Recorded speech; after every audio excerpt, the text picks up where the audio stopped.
Muy buenas tardes a todos. Sean ustedes muy bienvenidos a esta que viene a ser la 10ª conferencia de nuestro ciclo anual del Departamento de Estudios Internacionales.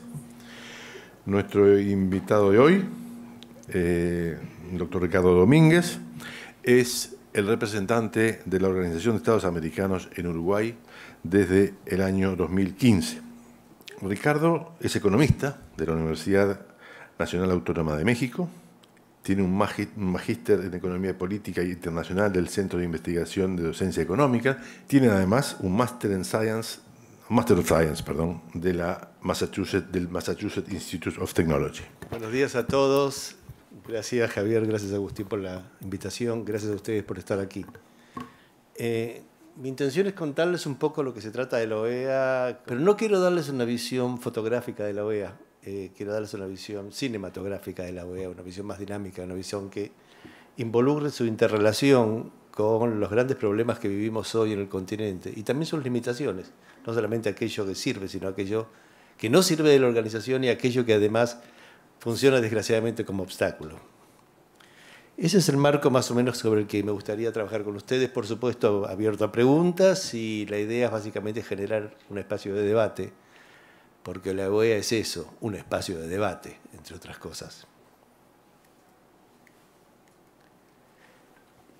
Esta organización es de larga data, más de un siglo a esta altura, y por otro lado una de las primeras, si no la primera, a nivel regional, que se concibió en nuestro mundo, incluso previo a la Primera Guerra Mundial. Es decir, no estamos hablando de organizaciones que fueron creadas, como la gran mayoría de las que viven hoy, en la posguerra de la Segunda Guerra Mundial. Esta es una organización de bastante previa data, que incluso tiene antecedentes en el siglo XIX todavía. Pero realmente su significado, el significado que hoy le damos a la OEA, se deriva más allá de la etapa fundacional, de la creación de la Carta Democrática, de la firma de la Carta Democrática, que paradójicamente se da el mismo día del atentado de las Torres Gemelas. O sea, el 9/11 no solamente refiere a las Torres Gemelas, que es la parte oscura y espantosa de ese día, sino también a la fundación y la puesta en marcha de la Carta Democrática que unió a todos los países que conformaban la OEA en ese momento. La única excepción que no ha firmado la Carta hasta hoy es Cuba, que sí es parte de la OEA, pero todavía no se ha adscrito a este documento. ¿Y qué significa la Carta Democrática? Porque da a la organización un sentido distinto, como les decía. No se trata solamente de una declaración de principios. Primero se trata de una concepción de la democracia que es bien distinta a la concepción de manual del liberalismo clásico, por ponerlo de alguna manera. No estamos hablando solamente de ciudadanos que votan. Estamos hablando de ciudadanos que deben salir de un espacio de pobreza, ciudadanos que deben tener acceso a una serie de derechos que no solamente se liga a la capacidad de elegir su representante. Es la democracia representativa, pero es mucho más que eso lo que se intenta buscar en la Carta Democrática. Y en particular, aquí hablamos de un respeto por la democracia representativa como punto uno, sin duda. Es lo que tiene que ver con elecciones, con el mantenimiento del Estado de Derecho, con la transparencia, con partidos, con el papel que juegan los partidos adentro del sistema democrático y con la participación de la ciudadanía. Todo esto tiene que ver básicamente con la representación. Punto uno, que hace a este tipo de democracia. Segundo aspecto, la democracia y los derechos humanos. La Carta se ocupa en particular de resaltar la importancia de los derechos humanos en el contexto de fines del siglo XX. Y pongo acento en esto de contextos de fines del siglo XX, porque desgraciadamente el tema de los derechos humanos no estaba tan presente en las discusiones que se daban sobre democracia o sobre el progreso político adentro del continente, y no solo en el continente, yo diría también en otros continentes, a fines del siglo XIX. Ni la izquierda ni la derecha lo tenían en su agenda al nivel de prioridad que se alcanza a fines del siglo XX y cuyo correlato principal dentro de nuestro continente es probablemente la Carta. Es allí donde realmente cobra importancia el tema de los derechos humanos, que para nosotros hoy, como Internet, es algo de todos los días, la necesidad de pensar en ellos. Bueno, así como tampoco existía Internet en el siglo XX, tampoco existía esta importancia y esta prioridad que se le dan hoy a los derechos humanos. En tercer lugar, del desarrollo. Este tampoco era un tema tan ligado al sistema político. Estaba así ligado a a la problemática económica del continente, desde los años 60 que se venía hablando de la diferencia entre crecimiento y desarrollo, la escuela de la CEPAL, el keynesianismo latinoamericano, etc. Desde allí sí, o sea, de las escuelas económicas, había una fuerte diferenciación entre lo que era crecer por crecer, en términos de Producto Bruto, y lo que era crecer por crecer para todos. Y crecer sustancialmente con ciertas formas de desarrollo de calidad que no se basaban solamente en el mantenimiento de las formas quizás más arcaicas de desarrollo económico o de crecimiento económico que se conocían en nuestra región. Por lo tanto, ahí sí había una fuerte diferenciación entre una cosa y la otra, pero no así en el sistema político. La democracia no obligatoriamente estaba ligada al desarrollo. Es más, a veces se discutían modelos donde el autoritarismo coincidía con ciertas formas de crecimiento económico muy significativas. O sea, el modelo del sudeste asiático, que hoy en día puede verse desde otra perspectiva porque ha cambiado mucho el escenario, en los años 90 todavía era un modelo fuertemente autoritario, fuertemente concentrado desde el punto de vista político, pero al mismo tiempo con un boom y un auge económico impensable para nuestro continente. Ahora, esta relación directa entre democracia y desarrollo aparece en la Carta y es otro de los elementos que creo son fundacionales de la nueva perspectiva democrática que se abre en el siglo XXI.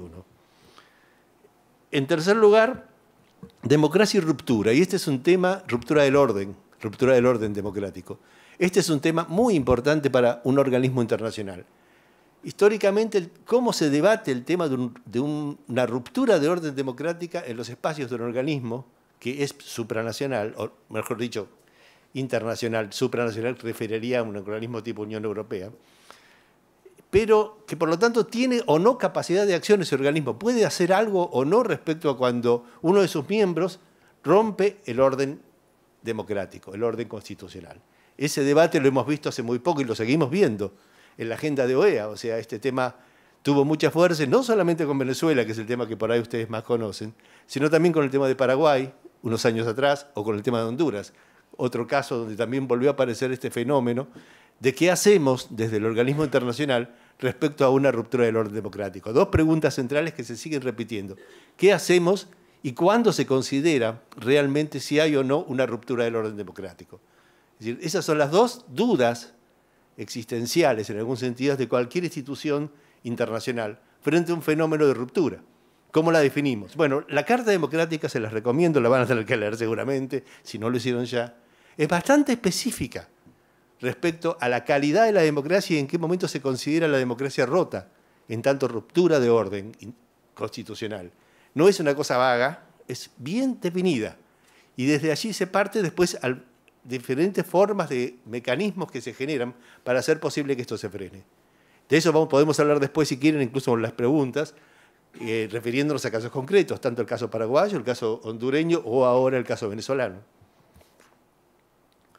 Democracia y elecciones como un aspecto particular, donde OEA tiene una función, aquí justamente que hablábamos con el embajador, él viene ahora de una misión de observación internacional de OEA en Nicaragua, una de las tantas misiones que hacemos en donde el tema de la auditoría electoral está en primer plano como una forma de salvaguardar la calidad de la democracia representativa.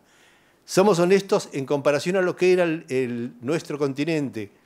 50 años atrás las diferencias son enormes, es decir, hoy estamos mucho mejor posicionados y los problemas ligados al fraude, y ya ahí haría un paréntesis por ahí en el caso venezolano donde no podemos opinar por sí o por no, por lo menos en las últimas elecciones, han quedado bastante relegados, no son los problemas centrales de nuestra agenda democrática.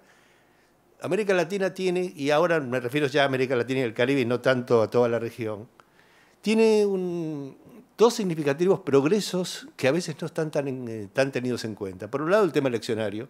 Claramente la democracia representativa se ha instalado en la región ya hace un tiempo bastante importante. Y en segundo lugar, el tema de fronteras. Si ustedes miran el resto de los continentes, lo que van a ver es que la gran mayoría de los continentes se las pasan en un grave... sobreviviendo a los problemas de fronteras. Europa mismo, que supuestamente es la cuna del desarrollo, aún hoy es difícil poder encontrar un mapa de Europa que dure más de 5 o 10 años. Desde la caída del muro en adelante, e incluso antes de la caída del muro, ya con Yugoslavia, se veían problemas que hoy se siguen enfrentando. Todavía no se sabe dónde están instaladas las fronteras de Europa. En el caso de la América Latina, y el Caribe, yo diría que las fronteras ya a esta altura no son muy distintas de las que existieron en el momento de las guerras de independencia, lo que habla mucho, estamos hablando de más de 100 años. Y por último, la promoción de la cultura democrática, que también está dentro de la agenda de OEA y de la agenda de la Carta. En base a este marco teórico, por llamarlo de alguna manera, que es la Carta Democrática, OEA se organiza alrededor de 4 grandes pilares de trabajo: democracia, derechos humanos, desarrollo y seguridad multidimensional. Son las 4 áreas que hoy conforman OEA desde el punto de vista externo. Internamente hay más, y cada una de ellas se expresa, en la gran mayoría de los casos, en una secretaría, que se llamaría. Luego vamos a ver la estructura. Pero son 4 grandes secretarías que responden a estos 4 pilares. La Secretaría de Asuntos Políticos, la vieja Secretaría de Asuntos Políticos, es la que salvaguarda el tema de democracia en particular. Ojo, todo esto también es horizontal, obviamente. La de Derechos Humanos, que es todo el sistema de derechos humanos, por un lado, o sea, comisión, corte e instituto, pero también existen otras áreas adentro de OEA que funcionan dentro del sistema. Desarrollo, en particular el CEDI, que es el área de desarrollo integral. OEA es un espacio de cooperación, como hablábamos recién con Javier, justamente no es PNUD, no está dedicado fundamentalmente a la cooperación, pero sí liga fuertemente a la cooperación su rol de foro político. Y por último, seguridad multidimensional, que también es un cambio de los años 60 de la Guerra Fría, en donde OEA era otra cosa, hacia una transformación de la visión de seguridad que se acerca mucho más a la problemática que vive la ciudadanía en el continente, incluyendo Estados Unidos, por supuesto. Y también allí está el tema de drogas, está el tema de seguridad pública, el tema de terrorismo cibernético, etc. En este esquema, en base a estos 4 pilares, OEA tiene una compleja estructura. Solo se las muestro para que se den una mínima idea de lo que se trata. Y cuando digo compleja estructura, las estructuras son simplemente el fruto de una decisión política. No son otra cosa que eso, no son escritos sobre piedra, son en todo caso la decisión que los países toman respecto a cómo quieren tomar decisiones adentro de un organismo, sea internacional, nacional, municipal o lo que quieran. Es siempre la institución un reflejo de la decisión política. Después hay que lograr institucionalizarla e ir más allá de esa decisión política, pero en principio parte de eso. Como ven ustedes, la OEA, a pesar de la visión que a veces se tiene, no es el secretario general. La OEA es la Asamblea General. La OEA son los 35 países de la región, todos, incluido Cuba, que es parte de OEA, sentados en una mesa donde los cancilleres representan a cada uno de estos países y toman decisiones. Obviamente este es el máximo nivel, el nivel de la Asamblea. De ahí en más se empieza a bajar. Este es el espacio cotidiano, el Consejo Permanente, donde están los embajadores, representantes de los diferentes países, y se sientan semanalmente, como mínimo, a debatir sobre los diferentes temas que abarca OEA. Y esto es una particularidad de este organismo. Si ustedes piensan, Naciones Unidas no funciona de esta manera. Naciones Unidas no tiene organismos que se reúnan semanalmente a tratar sobre sí mismo y sobre el resto de las cosas que se ocupa la organización. Esto tiene ventajas y desventajas. Por un lado tiene la ventaja de tener muy presente la relación con los países y hace de OEA esa caja de resonancia que todos queremos que sea, o sea, ese camioncito de explosivos, por llamarlo de alguna manera. Si hay una bomba, mejor que explote adentro del camioncito de explosivos, sino que explote en la calle. OEA es eso, ese espacio que es la caja de resonancia, el Consejo Permanente o la Asamblea General, o en los casos extremos, cuando se llaman las reuniones de consulta de ministros de Relaciones Exteriores, como esta, para definir aspectos particulares. Ahora, esto es el foro. Ahora, este foro también tiene consecuencias un poco complejas, porque es muy proclive, y esto ya, por eso quería decirles que quiero darle una visión dinámica y no solo del libro, muy proclive al micromanagement, muy proclive al microgerenciamiento. ¿Por qué? Porque todo embajador cree que su posición frente a la organización es la que debe primar, pero no solo desde el punto de vista político, sino también administrativo. Y entonces ahí viene el debate de cuántas fotocopias compramos y quién se encarga de determinar la cantidad de fotocopiadoras, que debe tener la organización. Si lo hace el secretario general y toda la estructura que está por detrás de él, o lo hace el cuerpo político. En papeles diríamos que lo tiene que hacer el secretario general, pero en la práctica también el cuerpo político quiere dar comentarios u opinar sobre ello porque tiene que ver con el presupuesto y la plata que cada uno tiene que poner. Ergo, se hace a veces una ensalada respecto a temas que son mucho más sencillos, dada la generación de espacios de tomas de decisiones que son no necesariamente paralelos y a veces hasta contradictorios entre comillas, por lo menos que generan tensiones. Y esto, por otro lado, cargado con el hecho de que en OEA existen más de 600 puestos que son apetecibles. Seamos honestos. Entonces, muchos de los países pugnan porque digamos, por gente de su nacionalidad se sume a OEA. Ahora, OEA tiene toda una estructura, por supuesto, de concursos, pero esos concursos están en tensión constante por esta presión que viene de los países por incorporar personal de su propia nacionalidad, que no necesariamente tiene que ver con el clásico acomodo que uno conoce, también tiene que ver con por querer imponer un proyecto político adentro de la organización. Y qué mejor que aquellos que son de mi mismo bando para hacerlo. No se olviden que en OEA se cruza todo, se cruza la nacionalidad, se cruza la ideología, se cruzan los sistemas políticos representativos y sus diferencias, se cruza la parte técnica, es decir, la diferencia que puede existir entre un abogado, un economista, un politólogo. Todo esto hace de eso una enorme ensalada. Y la lucha por el poder interno, el poder institucional, en el buen sentido de la palabra, es muy abierta. Y se da a través de todos estos diferentes estamentos, estructuras, instituciones, que algunas son más nuevas, otras son más viejas, pero que todas responden a la misma necesidad que son las que definimos antes. Hay organismos, por lo tanto, más autónomos, hay organismos más dependientes del Consejo Permanente, o sea, de los países. La propia Secretaría General mantiene una relación de relativa autonomía con varios de estos organismos. El caso más particular y más conocido es el CIDH, o sea, el de la Comisión Interamericana de Derechos Humanos, que tiene su propia autonomía, pero los comisionados tienen la autonomía, los 7 comisionados. No así la Secretaría Técnica, que forma parte de OEA, pero el pobre secretario ejecutivo de la CIDH es el jamón del sándwich, porque tiene que, por un lado, responder a los comisionados, que son la comisión, y al secretario general. Y no siempre los comisionados piensan igual que el secretario general. Entonces, este secretario ejecutivo está en el medio, porque el sueldo se lo paga OEA, no se lo pagan los comisionados. Pero al mismo tiempo debe representar a los comisionados, pero tampoco tiene voto, no tiene voz, aunque a veces se la adjudica. Este tipo de tensiones típicos de los funcionarios internacionales y que tienen que ver con la carrera que están estudiando ustedes, hace que generar una estructura de poder y una estructura de toma de decisiones en un espacio con tantas voces y tantos intereses sea realmente un problema laberíntico, por definir de alguna manera. Y esa es la gracia de los organismos internacionales, pero también puede ser el origen de su parálisis. Porque tanta burocracia en el buen sentido de la palabra, acá no estamos hablando de que algún trámite se demora porque algún clerk o alguna persona de nivel secretarial, lo que sea, está poniendo trabas en si hay papel, si no hay papel, etc. No, estamos hablando de que el proceso de toma de decisiones es absolutamente complejo y cada vez más. Cuanto más difícil es el tema, más complejo es. Entonces a veces uno dice, uy, ¿por qué no tomaron una decisión? A lo mejor lo que se logró, que son avanzar 50 centímetros, a la luz de los periódicos parece que es nada, pero a la luz de la práctica y lo que es el desarrollo de las relaciones internacionales, cuando se logra ese avance, significa mucho. Y hay casos concretos que podemos ir viendo después. ¿Cuáles son los roles de OEA en todo este esquema? A OEA lo conocemos más que nada por ser el foro político. Es el foro político por excelencia del continente. Es un foro político norte-sur, y esta es otra cosa que es importante que entiendan. No es lo mismo UNASUR, no es lo mismo CELAC, no es lo mismo, por supuesto, Mercosur, o otros organismos que existen en el continente.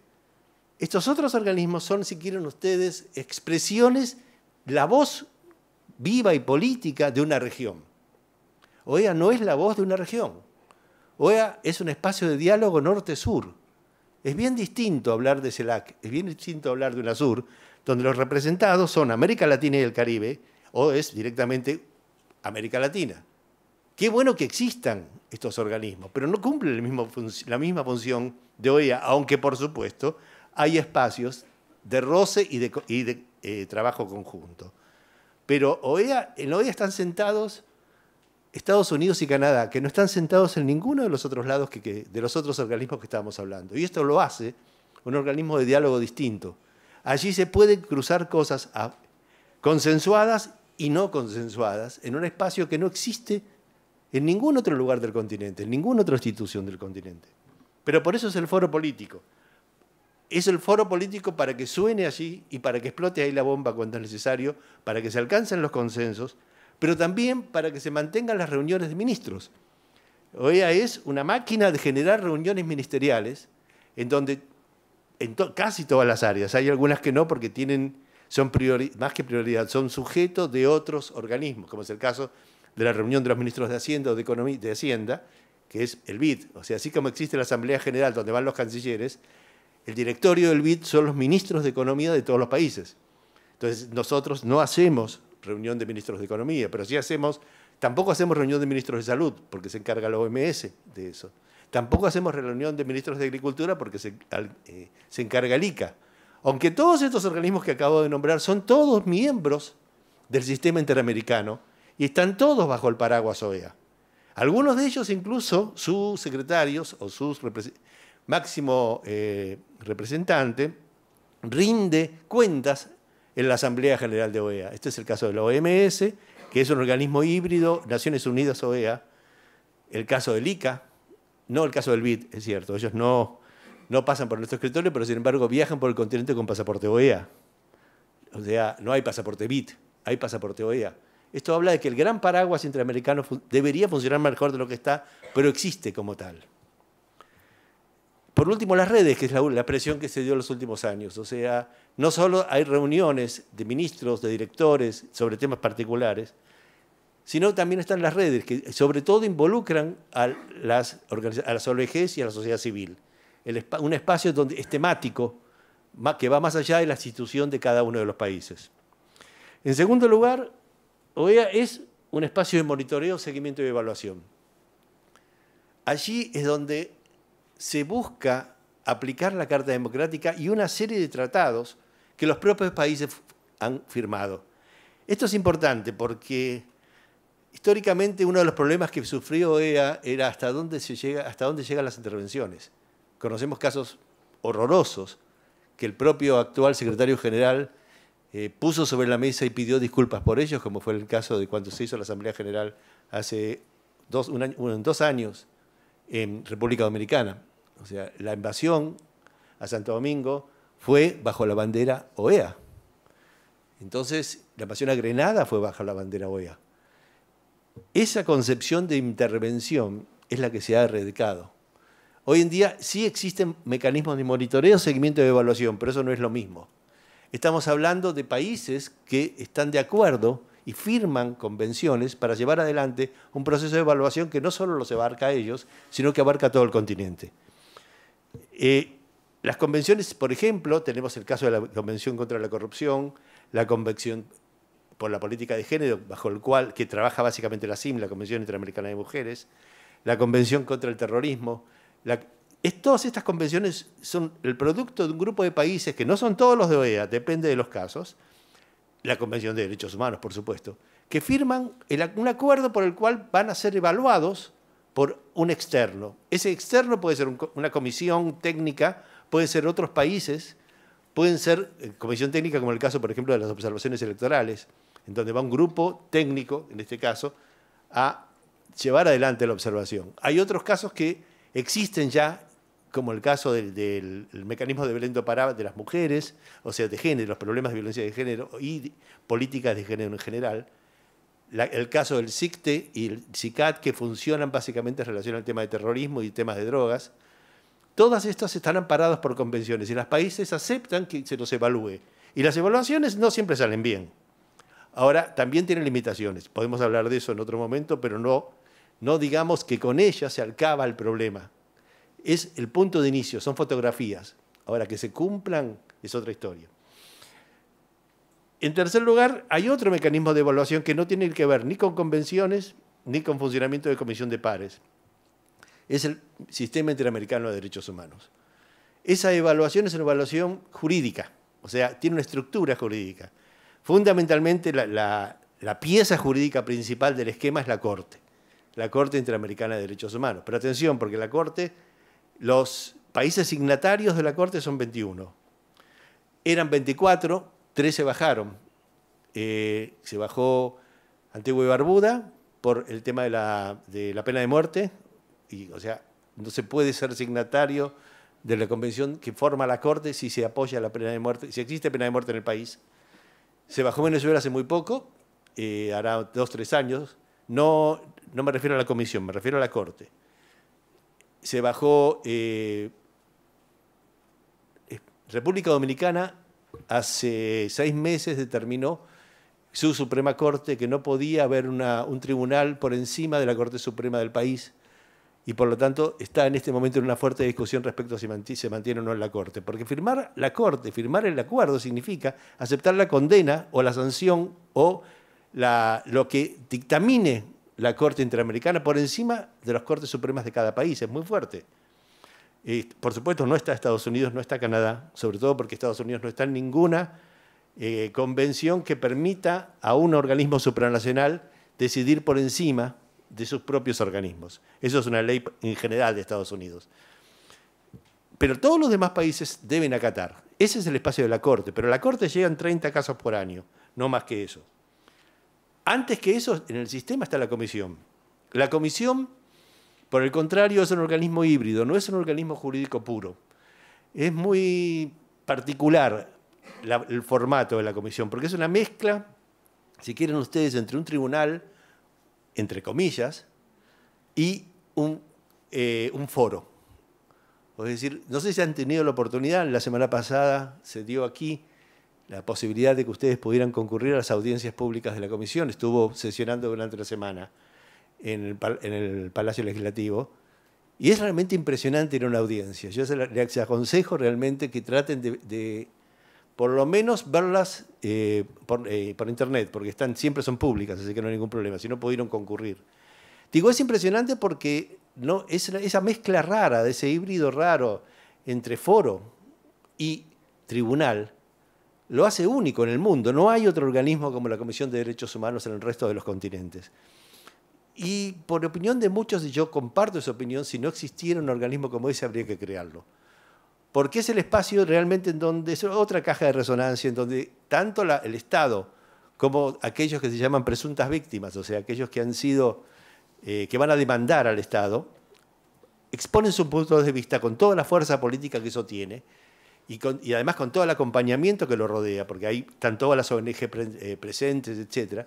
Y le da a ese espacio un espacio de polémica mucho más ordenado que, por supuesto, que la calle, pero no llega a ser un espacio judicial. ¿Por qué no? Porque no hay pruebas todavía. Cuando el caso se convierta en caso, si es que se convierte, entonces recién va a ser un caso judicial y lo va a tener la Corte, que es quien puede resolver desde el punto de vista judicial. Este es un espacio de polémica todavía. Tanto es así que me acuerdo de un embajador amigo que estaba allí, nunca había estado en una audiencia de comisión, le tocó estar, más que nada acompañando a la misión que había venido de su país, y me dice, esto es un pelotón de fusilamiento. Y él se sintió realmente como agredido por las ONGs y por las presuntas víctimas, que ponían todo sobre la mesa, por supuesto con una vehemencia muy alta. Y para eso la comisión, para eso sirve. Los comisionados en algún sentido, los 7 que están de allí, van tratando de mediar entre esa enorme polémica que generalmente se arma y para llegar a ir filtrando esto y para ver si es o no, primero, un espacio en donde se puede mediar en el nivel de la comisión, sin pasar a un nivel de corte. Y segundo, si realmente tiene características de ser un caso judicial. Hay pruebas, no hay pruebas, las pruebas son sostenibles o no lo son. Todo eso lo hace muy particular a la comisión, pero claro, es un reducto de bombos, es un lugar donde todo explota. Y muchas veces aquellos que van a esperar un espacio judicial se sorprenden, porque dicen, ¿qué es esto? Con pancarta, con ruido. Bueno, así es. Ahora, eso implica que la comisión tenga que manejar un promedio anual de 9.000 demandas.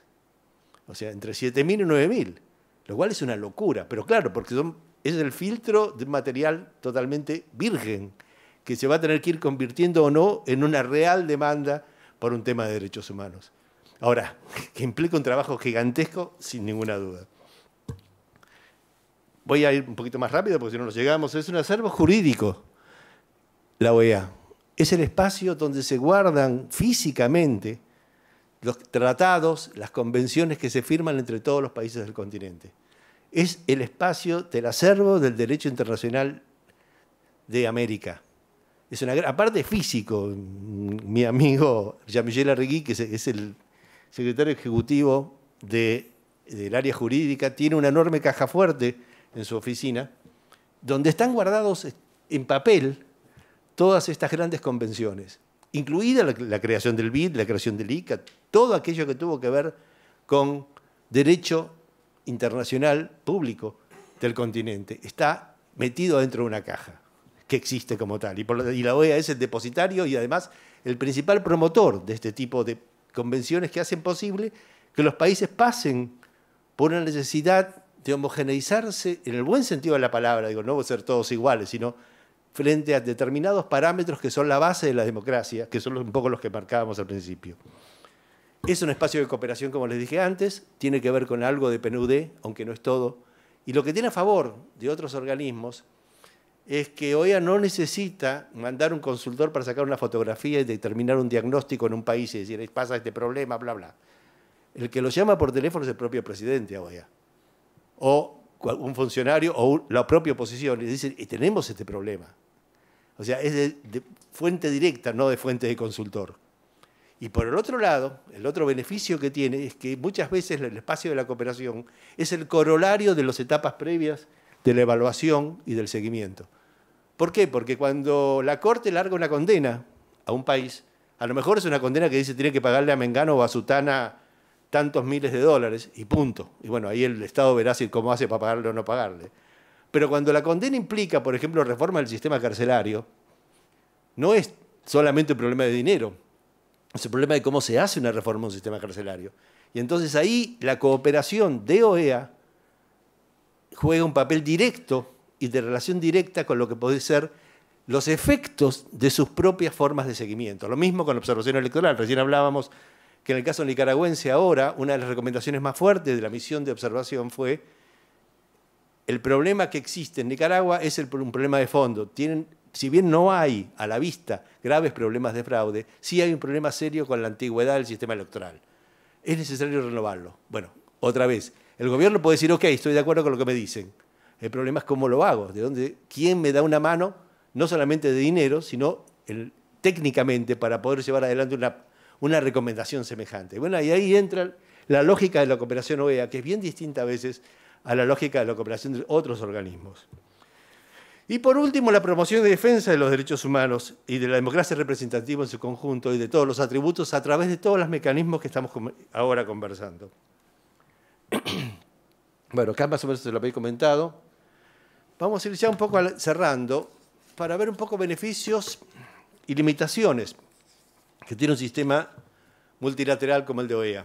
Multilateral activo, no me refiero solamente a multilateral de representación, sino de capacidad de generar políticas, policies en el sentido americano, además de politics. Nosotros desgraciadamente no tenemos esa diferenciación y sería muy útil. ¿Los beneficios por dónde están? De la denuncia a la acción. Por cómo funciona OEA, es realmente el espacio de la caja de resonancia, pero al mismo tiempo la necesidad de poner en marcha algún tipo de procedimiento posterior, que se puede ahogar en la burocracia o en la incapacidad de tomar decisiones, seguro, pero hay una inmediata demanda de los países y del público en general, porque OEA haga algo. Eso lo hemos escuchado 1000 veces. Desde la derecha y desde la izquierda, depende del caso que estemos tratando, pero siempre hay una cosa. ¿Y OEA? O sea, no es un organismo que está ajeno a la realidad, es un organismo que está constantemente llamado por los países y por su gente a intervenir de una u otra manera, en el buen sentido de la palabra intervenir, por favor. En segundo lugar, el otro beneficio tiene que ver con la capacidad de generar instituciones, gerenciamiento y política con eficiencia y eficacia. Esto es un tema que se viene debatiendo en OEA recién en los últimos 10 años. No es fácil llevar adelante una política. Y esto abarca no solo a los organismos internacionales, abarca al Estado en general y al sector privado también. Cualquiera que se quiera promover o que quiera alcanzar un resultado por medio de algo, genera una política. Yo quiero llegar allá y para llegar allá tengo que construir un instrumento que me lleve allá. Ahora, está la importancia en el instrumento, que es la policy, es la política, pero también está la importancia en el resultado. Logré, además de llegar, transformar lo que yo quería en lo que yo quería, darlo vuelta de la manera que yo quería. Bueno, está es lo que podemos llamar resultados. Uno de los graves problemas de los organismos internacionales, y no solo de los organismos internacionales, es que muchas veces confunden resultados con cantidad, con producto. Es decir, me ha pasado más de una vez, tuve, bueno, en algún sentido la fortuna, aunque también me costó bastante, la fortuna de ser jefe de gabinete en OEA, del secretario general durante 7 años. Y me llegaban a mi despacho muchos casos de este estilo. Yo le hablaba con los diferentes secretarios, directores, etc. Y le decía, bueno, a ver, ¿qué hicieron? Entonces venían con 2 o 3 personas que a traerme 50 papers, 20 congresos que habían realizado, la cantidad de gente que se había escrito en el congreso. Y la pregunta que nosotros hacíamos es, y bueno, ¿y? Ok, los felicito, ahí tienen un montón de material, pero ¿y? ¿Cómo y? ¿Y? ¿Para qué sirve todos esos congresos, esos papers que escribieron? Además de darle trabajo a los consultores y a la misma gente que aquí está sentada, ¿para qué sirve? ¿Sirvió para algo el paper que escribió este señor? ¿Qué impacto tuvo? ¿Qué resultado tuvo en el país concreto? Esa pregunta sigue siendo una de las preguntas centrales que no todos los organismos internacionales pueden responder positivamente. Estamos llenos de papers, estamos llenos de...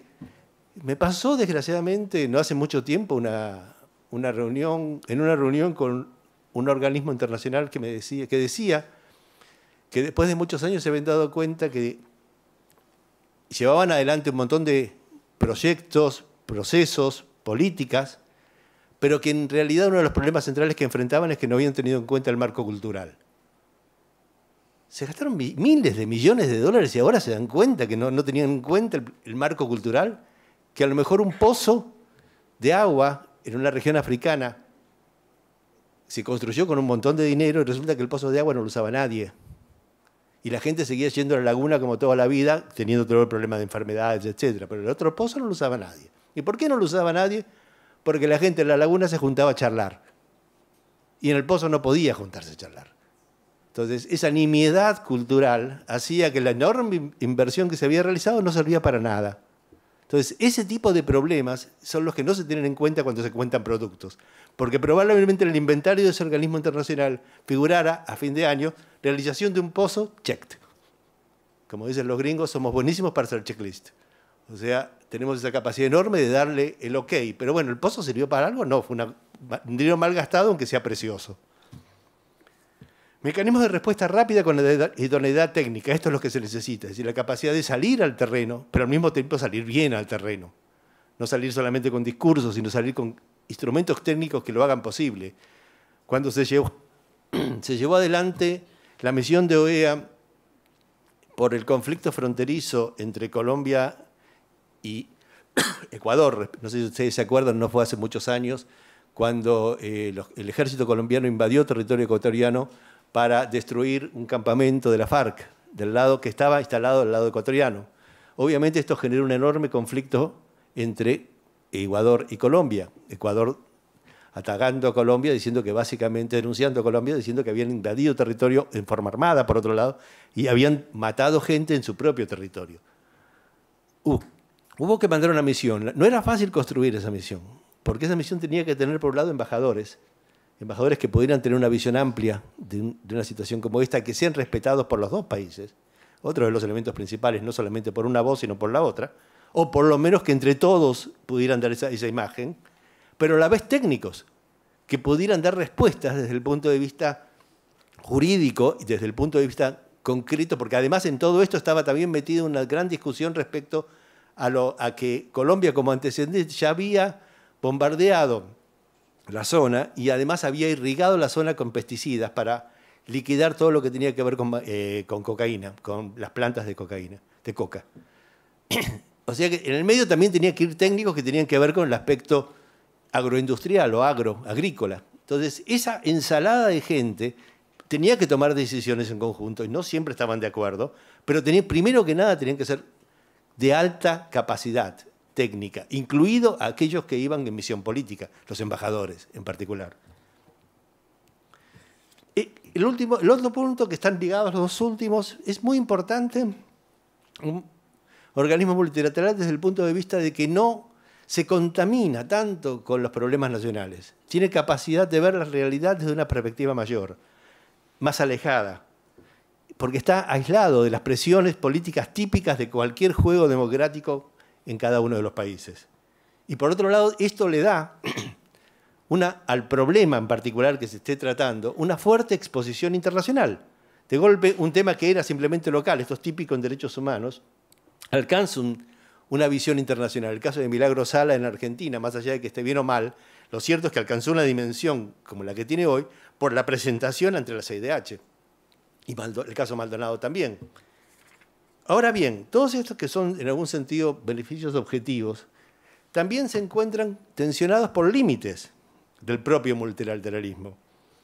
Por un lado está la tensión histórica, y yo creo que ya viene desde la historia de la humanidad, entre soberanía y espacio multilateral. No es fácil establecer hasta dónde llega uno y hasta dónde sigue el otro. Los que mejor han resuelto esto, y a pesar de eso siguen con enormes problemas, léase Cataluña, son la Unión Europea. O sea, la Unión Europea logró finalmente la creación de un Estado supranacional que tiene políticas que van más, que deben respetar todos los Estados.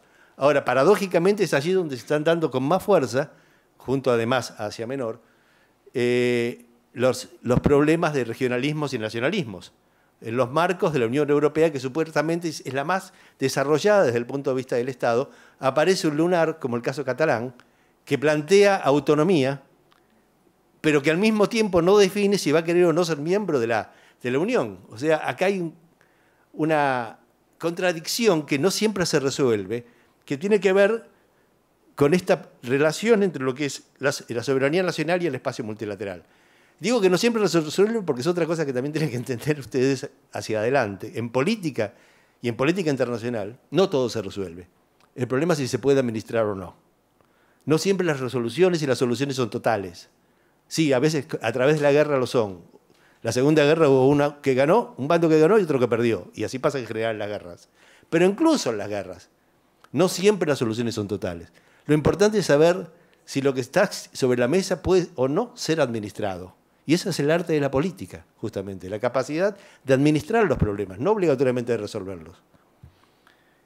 En segundo lugar, un problema que ustedes en Uruguay también estuvieron bastante familiarizados en los últimos años, que tiene que ver la relación entre estatuto jurídico, el espacio de lo jurídico y el espacio de lo político.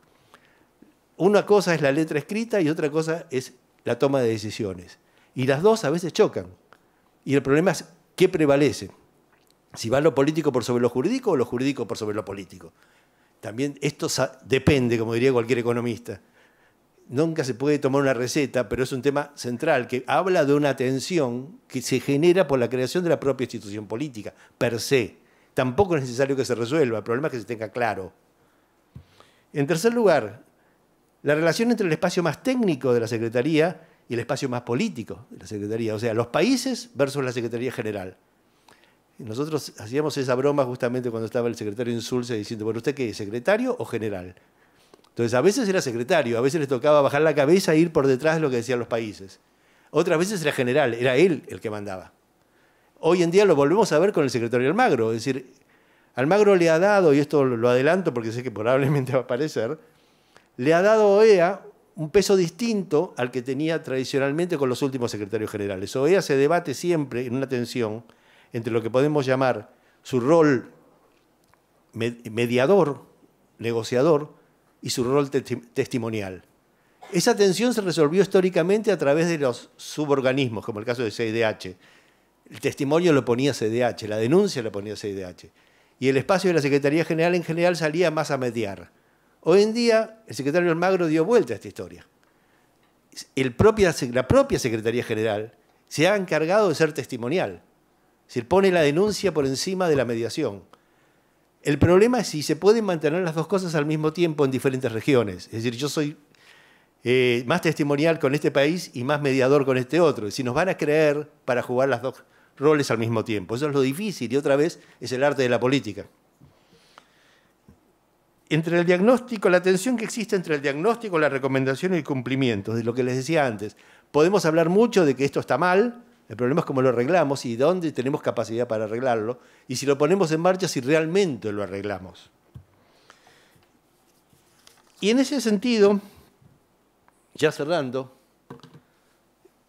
quería poner 2 o 3 temitas básicos para el debate hacia futuro, no necesariamente a resolver aquí, sino si van a tener un curso que se va a dedicar a esto, puede ser que aparezcan estos temas. Es interesante ver en OEA la diferencia que puede tener un organismo en su desarrollo respecto a la concepción de intervención. OEA es un organismo que pasó por todas. Pasó por el absoluto anonimato, por el que nadie sabía para qué servía, porque estaba ahí, mejor lo cerramos, a la intervención militar directa, a la propuesta testimonial, a la propuesta negociadora. Todo ese paquete no es otra cosa que el reflejo de nuestra región. O sea, OEA es lo que sus países quieren que sea, como lo dijo alguna vez uno de sus primeros secretarios generales. O sea, no podemos inventar ningún organismo internacional que tenga autonomía total. Ojo, autonomía relativa la tienen todos, ¿eh? Tampoco nos engañemos, no son el reflejo, no son un vector solamente de las necesidades de los países. También existe la institución. O sea, la escuela económica que habla del neoinstitucionalismo apunta a esto. ¿En qué punto se da y cómo se relacionan estos aspectos? El aspecto institucional, cuando ya una institución es maduro, que se mueve por sí misma, y el aspecto político, que se deriva más de la toma de decisiones cotidianas. Entonces, ese tema de la variación histórica, OEA es un excelente objeto de estudio para poder seguirlo aquellos que quieran hacer una tesis respecto a cómo ha variado el concepto de intervención adentro de la organización. En segundo lugar, la posibilidad de ser realmente un organismo de monitoreo, evaluación y facilitación, que era lo que hablábamos a través de los diferentes sistemas que tiene. En tercero, al mismo tiempo, ser de denuncia. Y por último, evitar la inmovilidad en consecuencia. Estos son los grandes desafíos, en algún sentido, que tiene que enfrentar un organismo internacional del siglo XXI. Creo, además hay otro punto que siempre se olvida, y es que cuando se habla de organismo internacional se hablan de los organismos. Y no hay demasiada relación entre ellos, desgraciadamente. Debería haber más, este es otro de los puntos débiles, que también se debe incluir en un debate. Y bueno, el punto básico, hasta dónde se puede actuar. Hasta dónde un pasito chiquito en un organismo multilateral puede significar en una perspectiva histórica un enorme avance. En ese sentido, otra vez, la tensión es bienvenida. Todo esto que hablamos, que pueden ser vistos como camino a la parálisis, en realidad lo que refleja es la fuerte tensión entre institucionalidad y la política de todos los días. Esas dos variables que se pueden expresar entre lo jurídico y lo político, se puede expresar entre lo técnico y lo político, entre lo económico y lo político, etc. Esas variables son reflejos de que somos sociedades vivas y dinámicas. Si nosotros fuéramos todos iguales, sería mucho más fácil tomar decisiones. Por suerte no lo somos. Ahora, tenemos que aprender como futuros politólogos o licenciados en Relaciones Internacionales a administrar esas diferencias. Porque ahí está la gracia de una sociedad plural y la gracia de una sociedad democrática. Muchas gracias. Mi pregunta va por respecto a uno de los últimos puntos, porque nosotros cuando estábamos estudiando la carta veíamos como que la organización todo el tiempo apelaba a la voluntad y a los valores democráticos que tenía cada uno de los países que lo integraban. Entonces nos surgía ayer, cuando nos reunimos, la pregunta de qué pasaba cuando, por ejemplo, en este momento Venezuela no quería acatar las intervenciones diplomáticas que había propuesto OEA. O sea, ¿qué es lo más duro que puede hacer la organización, dejando de lado, obviamente, la parte de la intervención? No sé si se entiende la pregunta. Bueno, es bien importante lo que estás planteando, porque ahí podemos tomar dos aspectos que son sobre los cuales Venezuela está litigando, por decirlo de alguna manera. En primer lugar, lo que sí, y esto va aparte de esos dos aspectos, Venezuela es realmente ponderable desde el punto de vista de cómo construye su política exterior. Podemos, por supuesto, no estar de acuerdo con lo que ellos opinan, pero es realmente notorio la forma en que han generado una política exterior en los últimos, por lo menos, desde Chávez para acá. Y esto se ve muy claramente en cómo han manejado en OEA el tema de la Carta Democrática. Es decir, estamos enfrente de una posición política muy pensada y muy pensante. A pesar de esa imagen que uno tenemos del pajarito, todas las cosas así que suenan anecdóticas, la posición en política exterior es digna de ser estudiada. Otra vez, nuevamente, un interesante tema de tesis.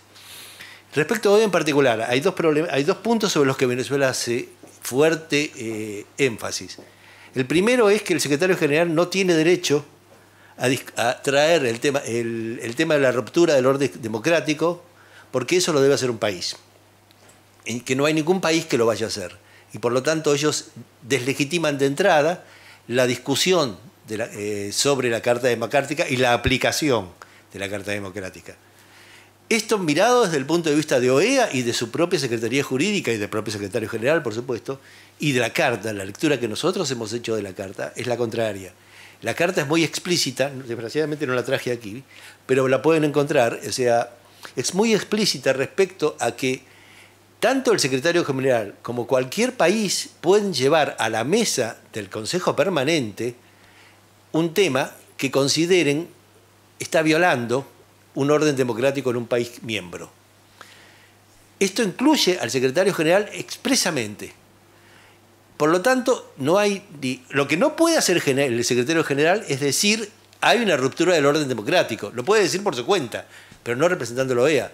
El secretario general puede poner en la mesa y decir, señores, debatamos, porque acá hay suficientes elementos de juicio como para determinar que en este lugar se está rompiendo el orden democrático. De allí salieron los dos enormes informes que generó el secretario Almagro, justamente para demostrar lo que él decía, que se había roto el orden democrático. Si el Consejo Permanente considera que efectivamente hay indicios de ruptura del orden democrático, llama a una instancia superior, que es la instancia del Consejo de Ministros, no una Asamblea General, es una instancia especial que figuraba ahí en la estructura que les mostré. Allí se debate si corresponde o no aplicar la Carta. Y ahí vamos a la segunda parte que tiene que ver con tu pregunta. La Carta, la aplicación de la Carta, ¿qué implica? O sea, ¿hasta dónde se puede llegar con la Carta en la mano? En primera instancia lo que se hace es una misión.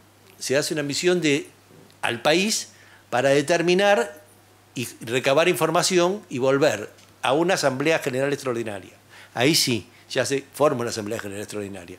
Esa Asamblea puede determinar que efectivamente hay ruptura del orden democrático. Entonces, las consecuencias son dobles. Por un lado, se crea una comisión que va a trabajar con el país o la oposición, depende del caso, porque si hay ruptura obviamente no hay manera, para generar los mayores mecanismos posibles de mediación que hagan posible la vuelta del orden democrático. Pero en segundo lugar hay una condena. La condena implica la suspensión o expulsión, en general suspensión, del país mientras dure esa ruptura del orden democrático. El ejemplo más claro de esto, más contemporáneo, es el de Honduras. Es decir, cuando el presidente Zelaya lo sacan del gobierno en calzoncillos y se lo llevan a Costa Rica, empieza un proceso que inicia efectivamente un país, no lo inicia el secretario general, lo inicia, creo que fue República Dominicana, que puso el tema sobre la mesa. La preocupación del país. Esa preocupación genera una comisión que va a integrar el secretario general junto con algunos embajadores para trabajar y debería poder incluir una visita in situ. No siempre es posible la visita in situ. Acuérdense del caso hondureño, cuando el avión con los presidentes, Cristina Kirchner, Correa, Insulza, bueno, el secretario general Insulza, sobrevolaba Tegucigalpa y no lo dejaban bajar. Y se estaba acabando la gasolina y nadie sabía qué iba a poder pasar con ese avión. O sea, puede darse perfectamente ese escenario, justamente porque si hay un golpe de Estado, no van a dejar entrar. En el caso hondureño, vuelvo, se dictamina a partir de cumplir con todos estos mecanismos institucionales que hay un golpe de Estado. Entonces, eso implica la formación de la comisión que hablamos, pero al mismo tiempo implica la suspensión de Honduras de la OEA. Suspensión de las Honduras de OEA se dice fácil, está bien, a lo mejor no tenían un lugar en el Consejo Permanente, qué horror. No, no es solo eso. Eso implica que todo el sistema interamericano suspende a OEA. Y eso implica que la OMS, bueno, la OMS no tanto por problemas humanitarios, pero el BID corta los créditos, congela, todos los mecanismos de cooperación se frenan. Y cuando hablamos de países que están muy ligados, y no depende, pero en donde el tema de la cooperación y los dineros que entran por eso son fundamentales, este tema es un tema central. O sea, el golpe es fuerte. La suspensión de OEA no es solo una suspensión política, tiene correlatos en otros organismos. Y además no inhabilita a la Comisión de Derechos Humanos a que mantenga las investigaciones y siga con las denuncias. Es decir, todo aquello que tiene que ver con investigar la situación se sigue manteniendo. Lo que se corta son cualquiera de los beneficios que puede obtener el país desde el punto de vista de la cooperación internacional.